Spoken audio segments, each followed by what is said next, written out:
What's going on, guys? This is Mike Hughes from Examiner.com here at RTX 2015 with Mr. Burnie Burns. Hey.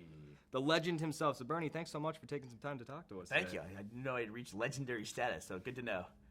There you go. So, how you liking 2015 with RTX? Oh, it's been really good. You know, last year at this time for RTX 2014 was right as we were wrapping up the crowdfunding campaign for Lazer Team. So it was just like, even though I was here at the convention, I felt like I was like being pulled in two separate directions because I was like managing this. We were racing for the record and everything like that. And I have someone who helps me like navigate the convention center floor, and helps me take care of like appointments and things. And she was like following me and like giving me updates on like the amount and stuff like that. So we were both talking today about how much easier it's been this year of like not having to track all that. What's been your favorite event so far this year? Gosh, I don't know. I've been on a few panels.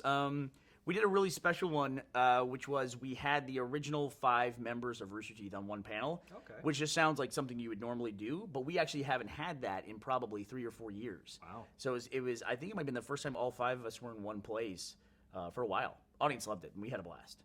Great. So, moving forward a little bit with the Lazer Team project there, can you tell us a little bit about your character for that project? Oh, sure. I play Hagen in this, and my character is the one who ends up getting the shield part of the power suit. And I'm a cop, and my daughter Mindy has a crush on Zach, who ends up getting the laser part of the suit. And Hagen's just basically had been beaten down by life. He was a small-town guy who really, you talk about a small-town guy who never made it big, but nobody expected him to make it big. So he's actually fulfilling everyone's expectations of him by, not having a very glamorous life. And he definitely feels that. So before Rooster Teeth and everything, you guys always had the aspirations of creating a movie eventually, didn't you? Yeah. Or a feature-length one, that is. Well, we started off making movies. I mean, that's how we met. And then we kind of like stumbled into animation and delivering content online. That was just an opportunity that arose, and we realized we could go directly to our audience.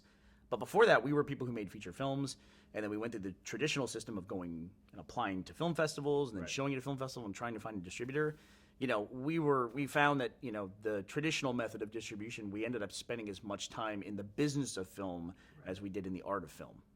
Nice. So what made you just know that this was the right time to make this particular project? Well, Lazer Team was always like our next project. Like we were working on something big and we said, okay, we'll make Lazer Team after we make this next thing. And then we'd look up and it's like, why is this always like this moving horizon of like this movie's coming? And so what is it going to take in order to get this done right now and make this our current project? And so, we looked at the kind of movie that we could fund at that time. We looked at other ways that we could raise money to do it. And then we looked at crowdfunding because we were pretty late to that game. Crowdfunding's been around for a number of years now, but we had never done anything in that space. And so I looked at a bunch of different crowdfunding campaigns, looked at the way they ran, looked at the failures they had, the successes they had, and just said, I think we can do this. So we pulled the trigger last year in June. Yeah, and that went great. Yeah, everything went really great. The Rooster Teeth audience is fantastic. They, we always have high expectations for their support, and they always blow us away and surprise us, no matter how high our expectations are. Right. How did that change the scope of the film, having the crowdfunding aspect? Well, once we funded the movie in the first 24 hours, then we were like, okay, well, now we have to kind of explain to people, and we were prepared to do this, that this is a sci-fi comedy. So the sci-fi part of the movie, it's very easy to scale your budgets up. We can always add another visual effects scene. We can always spend that much more time, on the visual aesthetic of the movie to make it better. And so we were very careful in the campaign to talk about what we were doing next and what the next dollar we were raising and how it was going to be used. And so it just became a process of communicating to the audience, who were also basically the funders. It was important to communicate with them how the money was going to be used. So is that something that we're going to be seeing in the future, possibly with a Lazer Team 2 type of scenario? Well, we'll see. I mean, Lazer Team has yet to come out, but there's already a ton of excitement about it. So, we, Rooster Teeth, we have a history of if something does well, we like to revisit it. So, yeah, of course. Yeah. All right. Well, just my last question here. What would you say is your most memorable moment from filming Lazer Team in particular? Gosh, from Lazer Team in particular, I think it was.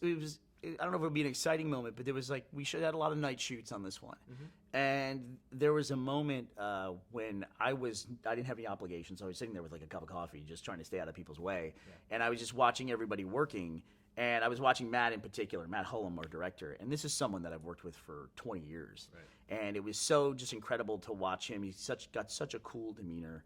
and working with people and thinking how special it is to have worked with somebody for that amount of time and always to be seeing his next work and his best work all the time. And that was just really special for me. That's great. Yeah.